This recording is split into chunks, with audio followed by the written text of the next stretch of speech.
इन नेताओं ने जाके जो है ये सारा षड्यंत्र हिमाचल प्रदेश के खिलाफ किया है। नहीं तो हम कहते हैं कि इनको विधानसभा में हम प्रस्ताव पारित कर रहे हैं, ये बाहर चले जाते हैं। कभी नहीं हुआ ऐसा कि स्टेट हित का कोई प्रस्ताव पारित करना हो सेंटर के लिए और वो दोनों पक्ष विपक्ष इकट्ठे करते हैं, ये उठ के बाहर चले जाते हैं। और जयराम जी तो रिकॉर्ड पे हैं, उन्होंने कहा कि ये पैसा हिमाचल का है ही नहीं। जयराम जी के इसमें वो 10,000 करोड़ आती थी, इस साल में जो है सारा 3257 करोड़ रुपए आई है। आप डिफरेंस देख सकते हैं कितना है। केंद्र में जाते हैं, दिल्ली में जाते हैं तो हिमाचल के हितों का विरोध करते हैं, वो पैसा हिमाचल को नहीं मिलता। और अगर ये राज्य हित की बात सोचते हैं तो इनको दिल्ली में पैरवी करनी चाहिए कि हिमाचल का ये हिस्सा है, उनको देना चाहिए। वहाँ पे भी वो हिमाचल का विरोध कर रहे हैं। भारतीय जनता पार्टी इस समय हताश है। शनिवार को उप मुख्यमंत्री मुकेश अग्निहोत्री सोलन के वरिष्ठ कांग्रेस नेता सुरेंद्र सेठी की पत्नी रेणु सेठी के स्वर्गवास पर सांत्वना देने पहुंचे। यहां आकर उन्होंने मीडिया से अनौपचारिक बातचीत की। इस दौरान प्रदेश के उप मुख्यमंत्री मुकेश अग्निहोत्री ने भाजपा नेताओं और केंद्र सरकार पर तीखा हमला बोला है। उन्होंने आरोप लगाया कि भाजपा के वरिष्ठ नेता खुद ही केंद्र सरकार से हिमाचल के हितों का विरोध कर रहे हैं। उप मुख्यमंत्री ने कहा कि अब प्रदेश सरकार ने भाजपा नेताओं से किसी भी सहयोग की उम्मीद छोड़ दी है और राज्य अपने संसाधनों के बल पर सरकार चला रहे हैं। उन्होंने कहा कि भाजपा के सांसदों ने कभी भी केंद्र में हिमाचल के हितों की आवाज नहीं उठाई, बल्कि वे दिल्ली जाकर केवल कांग्रेस और प्रदेश सरकार को कोसने का काम करते रहे। उन्होंने आरोप लगाया है कि केंद्र सरकार ने आपदा प्रभावित प्रदेशों को मिलने वाली राहत राशि को रोक दिया और ऋण लेने की सीमा को भी कम कर दिया है, जिससे प्रदेश की वित्तीय स्थिति पर असर पड़ा है। और क्या कुछ कहना था मुकेश अग्निहोत्री का, आप भी सुनिए।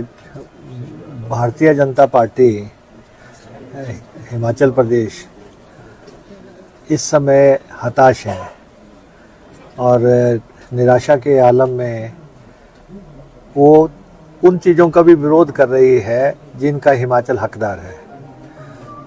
केंद्र में जाते हैं, दिल्ली में जाते हैं तो हिमाचल के हितों का विरोध करते हैं।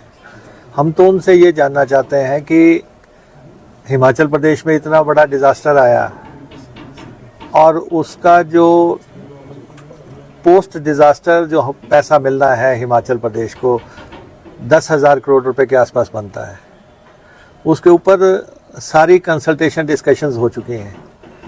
वो पैसा हिमाचल को नहीं मिलता। अगर नहीं मिल रहा है, अगर एज ए पार्टी और अगर ये राज्य हित की बात सोचते हैं तो इनको दिल्ली में पैरवी करनी चाहिए कि हिमाचल का ये हिस्सा है, उनको देना चाहिए।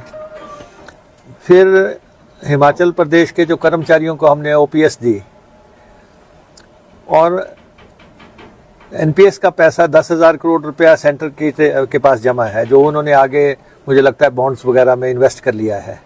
उसमें 5,000 करोड़ रुपया स्टेट ने लगाया है, 5,000 करोड़ रुपया एम्प्लॉइज ने लगाया है। जब हमने ओपीएस देना है तो जो वो पैसा उनके पास जमा है तो वो पैसा हिमाचल को वापस करें, क्योंकि कर्मचारी जब उस स्कीम में जो जमा पैसा है वो वापस लौटाएंगे जो स्टेट का है, तभी जाके वो ओपीएस का पात्र होंगे। वहाँ पे भी वो हिमाचल का विरोध कर रहे हैं। और जयराम जी तो रिकॉर्ड पे हैं, उन्होंने कहा कि ये पैसा हिमाचल का है ही नहीं। और उसके बाद हिमाचल प्रदेश के कर्ज लेने की सीमा जो है वो घटा दी गई है, और जबकि ज़रूरत ये है कि हिमाचल को 2 से 3% कर्ज लेने की सीमा बढ़ाई जानी चाहिए। वहाँ पे भी ये दिल्ली में हिमाचल के हितों की पैरवी नहीं करते। और इसके अलावा फॉरेन फंडिंग है जो हमारी, उस पर इन्होंने कैप लगा दिया है कि इससे ज़्यादा पैसा आप वर्ल्ड बैंक, एडीबी, एनडीबी वगैरह से नहीं ले सकते, तो वहाँ भी हाथ बांध के रखे हैं। और इसके अलावा जो है रेवेन्यू डेफिसिट ग्रांट जो है वो टेपरिंग चल रही है। जयराम जी के इसमें वो 10,000 करोड़ आती थी, इस साल में जो है सारा 3257 करोड़ रुपए आई है। आप डिफरेंस देख सकते हैं कितना है। और जीएसटी की कंपनसेशन 2022 से बंद हो गई है। और हमारा आरोप है कि ये जो हिमाचल प्रदेश को फाइनेंशियली जो टाइट किया गया है, इसमें प्रदेश भाजपा के बड़े बड़े नेता शुमार हैं, बड़े बड़े नेता शामिल हैं। इन नेताओं ने जाके जो है ये सारा षड्यंत्र हिमाचल प्रदेश के खिलाफ किया है। नहीं तो हम कहते हैं कि इनको विधानसभा में हम प्रस्ताव पारित कर रहे हैं, ये बाहर चले जाते हैं।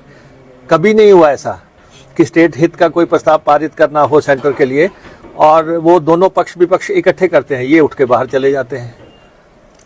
और तो इसलिए जो है हम अपने रिसोर्सेज से, अपने मेहनत से, किसी भी ढंग से जो है फाइनेंशियल डिसिप्लिन मेंटेन करके प्रदेश को चला रहे हैं। Bureau report Solan.